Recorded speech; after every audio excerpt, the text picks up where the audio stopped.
Today in this video, we will continue our topic divided difference. In the last video, we have defined first divided difference of f of x for two arguments x0, x1 as f of x0, x1 is equal to f of x1 minus fx0 by x1 minus x0. In the form of delta, we will use this notation and multiplied by fx naught and write x1 below this delta. अब आपने बस ध्यान से समझने वाली बात क्या है कि जब आप फर्स्ट डिवाइडेड डिफरेंस निकाल रहे हो एनी टू आर्गुमेंट्स का, तो आपने क्या करना है, उन दोनों आर्गुमेंट्स पर फंक्शन की वैल्यू निकाल के सब्ट्रैक्ट कर देनी है और डिनोमिनेटर में वही आर्गुमेंट सब्ट्रैक्ट कर देनी है। ठीक है। अब यहाँ पर अगर आप fx1 माइनस fx0 की जगह fx0 माइनस fx1 लिखोगे तो डिनोमिनेटर भी उसी के अकॉर्डिंग x0 माइनस x1 लिखोगे। टोटल वैल्यू पर आपका कोई भी इफेक्ट नहीं आएगा। आप किसी भी वैल्यू को पहले और किसी भी वैल्यू को बाद में यूज कर सकते हैं। बस आपने याद क्या रखना है, अगर x1 यहाँ पहले है तो यहाँ नीचे भी पहले ही लिखनी है, अगर जो भी बाद में है उसको बाद में ही सब्ट्रैक्ट करना है, चाहे आप किसी को भी पहले पीछे लिख सकते हो। ये डेफिनेशन इस तरह से आपकी डेल्टा और नेबुला के केस में अप्लाई नहीं होती थी। ऐसे ही अगर मैं fx x2 का डेल्टा निकालने के लिए डिवाइडेड डिफरेंस कहूँ तो क्या करोगे, x2 x1 पर फंक्शन की वैल्यू से सब्ट्रैक्ट करा और नीचे x2 x1 को सब्ट्रैक्ट कर दिया। इन a similar way fx2 x3 क्या हो गया, fx3 माइनस x2 बाय में x3 माइनस x2। ऐसे लिखूं तो मैं क्या करूं, डेल्टा बनाए डिवाइडेड डिफरेंस वाला, मल्टीप्लाई में fx2 और नीचे लिख दिया x3। अब हम डिफाइन करते हैं second divided difference for the argument x0, x1 and x2। अब जब आपने फर्स्ट डिवाइडेड डिफरेंस डिफाइन किया था तो आपने दो आर्गुमेंट यूज करी थी। अब सेकेंड डिवाइडेड डिफरेंस डिफाइन करोगे तो तीन आर्गुमेंट्स यूज करोगे। क्या, f of x0, x1, x2। अब क्या तरीका है डिफाइन करने का, अगर मैं इसे डेल्टा की फॉर्म में लिखूं तो सेकेंड ऑर्डर है तो स्क्वायर आ गया, मल्टीप्लाई में आपका fx0 है, जितनी आर्गुमेंट्स बच गई वो आपकी नीचे आ जाएंगी। अब क्या तरीका है, पहले फर्स्ट वाली को छोड़ दो, x1 x2 पर f लगा दिया, लास्ट को छोड़ दिया, फर्स्ट 2 पर f लगा दिया, अपॉन में लास्ट में से फर्स्ट वाली आर्गुमेंट सब्ट्रैक्ट कर दो। ठीक है। इन्हें सिमिलर वे अगर मैं nth डिफाइन करूं तो क्या हो जाएगा, nth है इसलिए n+1 आर्गुमेंट्स यूज होंगी, 1 से लेकर n तक n आर्गुमेंट्स हो गई, 0 आपकी n+1 आर्गुमेंट्स हो गई। तो देखो वही तरीका, फर्स्ट को छोड़ दिया, x1 से xn का f यानी कि डिवाइडेड डिफरेंस निकाल देंगे, लास्ट को छोड़ दिया, फर्स्ट से लेकर लास्ट सेकंड तक यानी कि n-1 पर f लगा दिया, अपॉन में लास्ट में से फर्स्ट वाली आर्गुमेंट सब्ट्रैक्ट कर दी। डेल्टा की फॉर्म में अगर मैं लिखूं तो क्या हुआ, nth है इसलिए पावर n आ गया, fx0 आया और अपॉन में जितनी आर्गुमेंट्स बची हैं सारी वो लिख दी। अब रिमार्क है, if two arguments coincide then we have, क्या डेफिनेशन बनेगी, मैं पहले फर्स्ट ऑर्डर से स्टार्ट करती हूँ। f ऑफ x0 x0 अगर आप निकाल रहे हो तो हम इसे क्या लिख सकते हैं, limit epsilon tends to 0 f of x0 plus epsilon into x0। अब डेफिनेशन लगा दे, दोनों पे फंक्शन की वैल्यू को सब्ट्रैक्ट करा, अपॉन में दोनों को, जैसे ही आप दोनों वैल्यूज को सब्ट्रैक्ट करेंगे x0 x0 कैंसिल हो जाएगा, एप्सिलॉन आ जाएगा। अब ये जो डेफिनेशन है ये आपकी डेरिवेटिव है पॉइंट x0 की, यानी कि अगर दोनों आर्गुमेंट कॉन्साइड करती हैं तो फर्स्ट डिवाइडेड डिफरेंस आपका फर्स्ट डेरिवेटिव के इक्वल हो जाता है। सिमिलरली अगर आपका सेकेंड डिवाइडेड डिफरेंस है और तीनों आर्गुमेंट कॉन्साइड कर रही हैं तो वो उस पॉइंट पर सेकेंड डेरिवेटिव इंटू 1/2 फैक्टोरियल के इक्वल होती हैं। अब यहाँ देखो r+1 आर्गुमेंट्स हैं, मतलब ये आपका rth डिवाइडेड डिफरेंस है, rth डिवाइडेड डिफरेंस है तो ये आपका rth डेरिवेटिव के इक्वल हो गया इनटू में 1/r फैक्टोरियल के। ये जनरल सा आपका मेथड है, 2 मार्क्स के क्वेश्चन में आपका आ सकता है, ज्यादा डिटेल में अभी हम इसका यूज नहीं करेंगे। अब हम बात करते हैं प्रॉपर्टीज की। Divided differences are symmetric functions of their argument. क्या मतलब है इसका कि जो डिवाइडेड डिफरेंस है वो सिमेट्रिक फंक्शन है अपनी आर्गुमेंट्स का।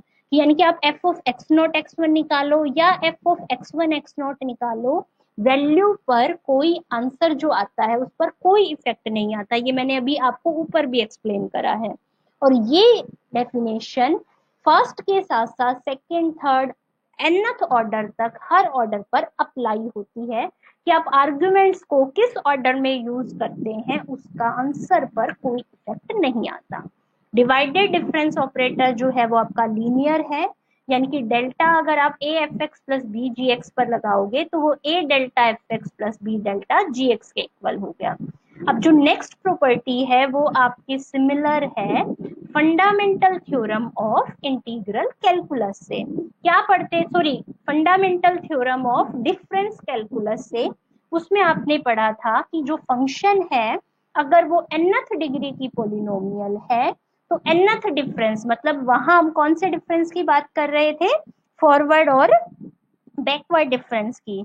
तो वो जो nth डिफरेंस थे वो आपके क्या आए थे, कांस्टेंट। अब यहाँ पर हम कह रहे हैं कि सेम कॉन्सेप्ट डिवाइडेड डिफरेंस पर भी अप्लाई होता है कि अगर पोलिनोमियल फंक्शन nth डिग्री का है और उसका आप nth डिवाइडेड डिफरेंस निकालो तो वो भी ऑलवेज क्या आएगा, कांस्टेंट। अब जो नेक्स्ट आपका फॉर्मूला है वो क्या है, Newton's divided difference interpolation formula for unequal intervals. क्या है ये फॉर्मूला, ध्यान से देखें।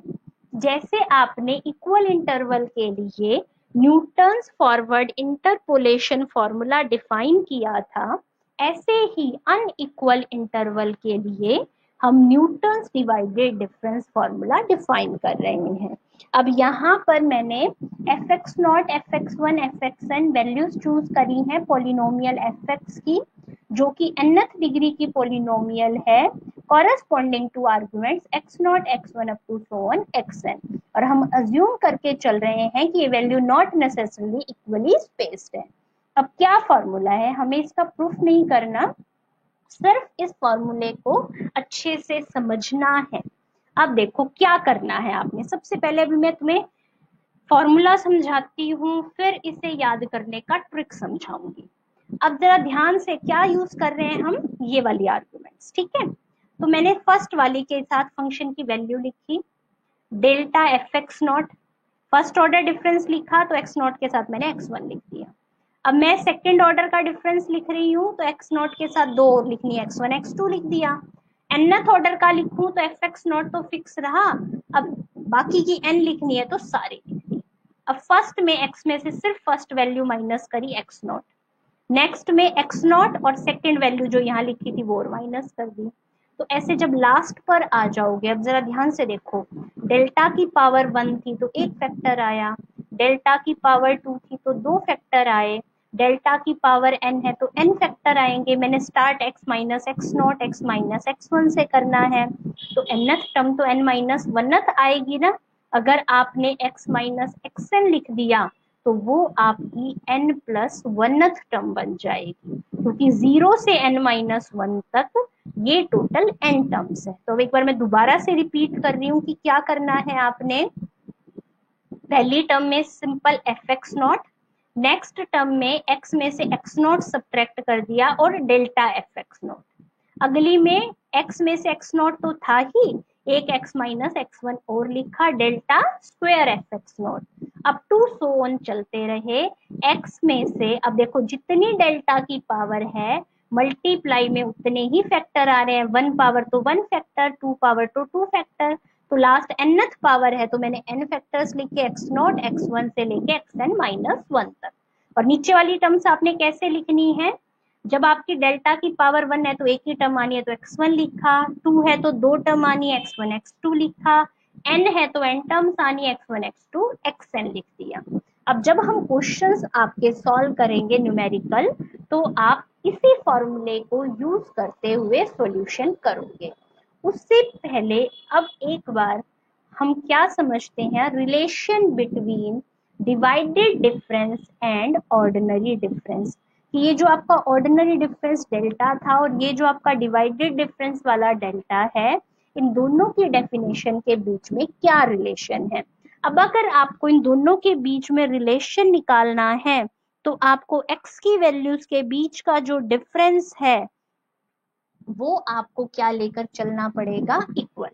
Let the arguments be equally spaced such that कि x1 में से x0 का, x2 में से x1 का और xn में से xn माइनस 1 का हर दो कंजिक्यूटिव के बीच का डिफरेंस सेम है आपका स्मॉल h। और अब मैं एक पॉइंट चूज कर लेती हूँ x, जो कि क्या है x0 प्लस यू एच। अब आप याद कीजिए पॉइंट मैंने किस मेथड से चूज करा है, जब आपने Newton's forward difference formula interpolation with equal interval वाले टॉपिक में किया था, वहां मैंने ये टेक्निक एक्सप्लेन की हुई है।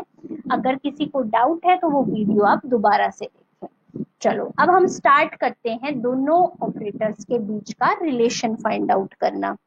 क्या है ये, सबसे पहले मैं निकाल रही हूँ divided difference between x0 x1। इसको चाहे ऐसे लिखें या ऐसे लिखें। क्या फॉर्मूला पढ़ा था आपने, fx1 minus fx0 bye x1 minus x0। अब जरा न्यूमरेटर को देखो, सिर्फ ये जो न्यूमरेटर है ये आपका डेल्टा fx0 है और x1 माइनस x0 की वैल्यू अभी आपने क्या डिफाइन करी है, 1 by h।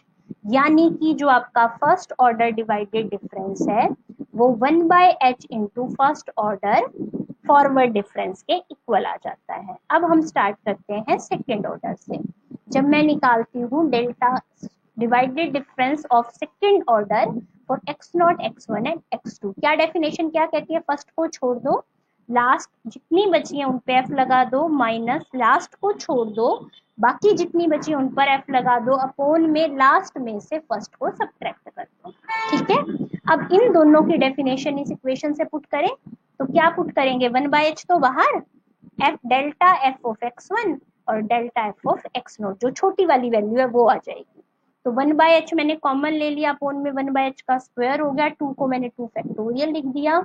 Delta F x one में से जब delta F x not minus करते हैं तो वो delta square F x not बन जाता है।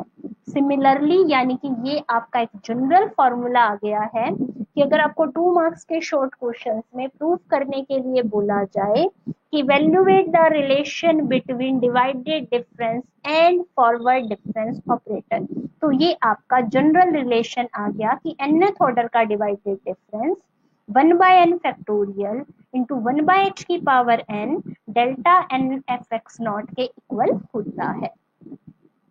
अब हम क्या करते हैं, now substituting all this values of divided difference in one कौन सी इक्वेशन है आपकी, वन इक्वेशन है आपकी जिस इक्वेशन में आपने अपना ये डिवाइडेड डिफरेंस वाला फॉर्मूला डिफाइन किया था। तो अब इसमें हम जहां जहां ये डिवाइडेड डिफरेंस है इनकी वैल्यू हम फॉरवर्ड डिफरेंस की फॉर्म में पुट कर देते हैं और जो भी आपके ये डिफरेंस है उनकी वैल्यू पुट कर देते हैं। अब जरा ध्यान से देखो क्या बना, वहां पर आपका एफ एक्स नॉट था, मैंने वही सेम लिखा।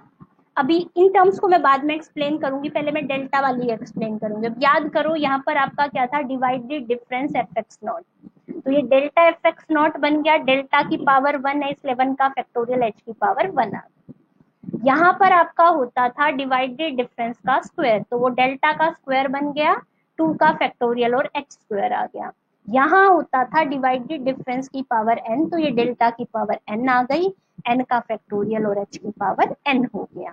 अब इन टर्म्स को समझने से पहले एक बार जरा यहाँ देख लो कि दो कंसेक्यूटिव x की वैल्यूज के बीच का डिफरेंस है h और x की वैल्यू है x not plus U H. चलो अब वापिस आ जाते हैं, यहाँ पर आपका क्या होता था, x minus x not, x क्या है आपका x नॉट, x को भी मैं x ही लिखती हूँ, और x1 जैसे क्या है आपका x नॉट प्लस h, तो x minus x not minus h बना, x की वैल्यू अभी आपने ऊपर डिफाइन करी थी x not plus U H, तो x नॉट कैंसिल होके यू एच माइनस h बचा, यानी कि u माइनस 1 इंटू एच बच जाएगा। ठीक है, ये वाली टर्म ऐसे आई। अब x में से अगर मैं x नॉट को सब्ट्रैक्ट करूं तो आपकी यही वाली टर्म, x की वैल्यू है x not plus U H, तो कैंसिल होके यू एच, देखो ये यहाँ भी आ गया ये भी आ गया। अब फर्स्ट आ गई सेकंड आ गई, ऐसे थर्ड टर्म के लिए क्या करोगे, x माइनस एक्स टू। अब x2 कैसे आएगा, देखो हर बार क्या हो रहा है, एच एच ऐड हो रहे हैं ना, तो x2 पर अगर आपने पहुंचना है x नोट से तो आपको 2 बार h ऐड करना होगा। एक बार h ऐड करा आप x1 पे आए, दोबारा h ऐड करा आप x2 पे आए।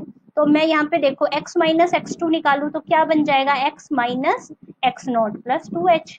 x माइनस एक्स नोट इकट्ठा कर दिया, 2h माइनस में, तो UH माइनस 2h। ऐसे ही सिमिलरली सारी टर्म्स लिखी। अब देखो h से h कैंसिल, दोनों में से h कॉमन आएगा, h स्क्वायर से कैंसिल, यहाँ n बार h आएगा कॉमन, h की पावर n से कैंसिल, यानी कि ये आ गया आपका। अब आप ध्यान से ऑब्जर्व करें तो ये आपका न्यूटन्स फॉरवर्ड इंटरपोलेशन फार्मूला है। तो अब आपको ये पॉइंट क्लियर हो जाना चाहिए कि अगर आपका इंटरवल ऑफ डिफरेंसिंग सेम है तो आपका न्यूटन फॉरवर्ड इंटरपोलेशन फार्मूला और Newton divided difference interpolation formula same है। दोनों में कोई डिफरेंस नहीं है। दोनों में डिफरेंस कब है, जब आपका इंटरवल ऑफ डिफरेंसिंग यानी कि x यानी कि आर्गुमेंट्स के बीच का डिफरेंस अनइक्वल है। थैंक्स।